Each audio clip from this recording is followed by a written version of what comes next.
लोकसभा चुनाव के नतीजे आ चुके हैं, एनडीए सरकार भी बना रही है। ऐसे में देश में जिन 2 सीटों की सबसे ज्यादा चर्चा हो रही है, उनमें से एक सीट प्रधानमंत्री नरेंद्र मोदी की संसदीय सीट वाराणसी है, तो दूसरी सीट भगवान राम की नगरी अयोध्या है।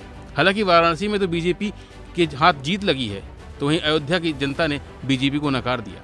वहीं वाराणसी में कांग्रेस ने पीएम मोदी के सामने अजय राय को अपना प्रत्याशी बनाया था, जिन्होंने अच्छी फाइट की, लेकिन चुनावी नतीजे में 1 लाख से ज्यादा वोटों से हार गए। वहीं जब उनसे नई सरकार के बारे में पूछा गया तो अजय राय ने कहा कि पिछली बार सरकार के पास स्पष्ट बहुमत था, लेकिन इस बार सरकार गठबंधन की है। टीडीपी, जेडीयू और अन्य दलों के समर्थन से सरकार बनाई गई है।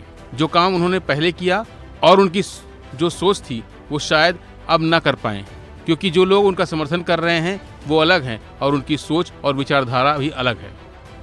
निश्चित तौर से वो जो जिस तरीके से जोड़ तोड़ की सरकार बना रहे हैं, पिछली बार की जो सरकारें थी वो सरकार तो स्पष्ट बहुमत की थी, इस बार जोड़ तोड़ की सरकार बना रहे हैं। टीडीपी से अलग इन्होंने लिया समर्थन, जेडीयू से अलग लिया, अन्य दलों से, तो मैं समझता हूँ कि जोड़ तोड़ के प्रधानमंत्री बन रहे हैं।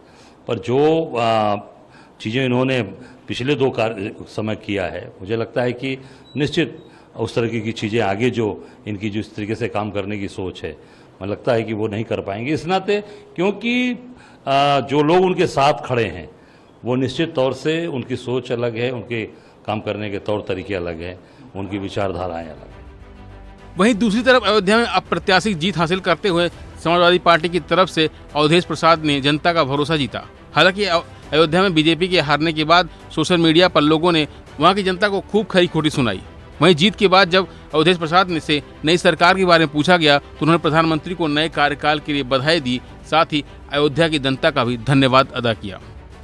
भगवान राम की धरती अयोध्या जनपद की ये हमारी लोकसभा सीट है।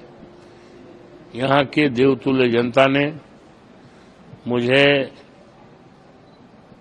पार्लियामेंट का मेंबर बनाया है, इसके लिए मैं उनका अभिनंदन करता हूं, स्वागत करता हूं, बधाई देता हूं। उनको मैं बधाई देता हूं, अभिनंदन और स्वागत करता हूं और आशा उम्मीद करता हूं कि देश की जनता के उम्मीदों पर खरे उतरेंगे और एक विशाल और मजबूत राष्ट्र बनाने का काम करेंगे।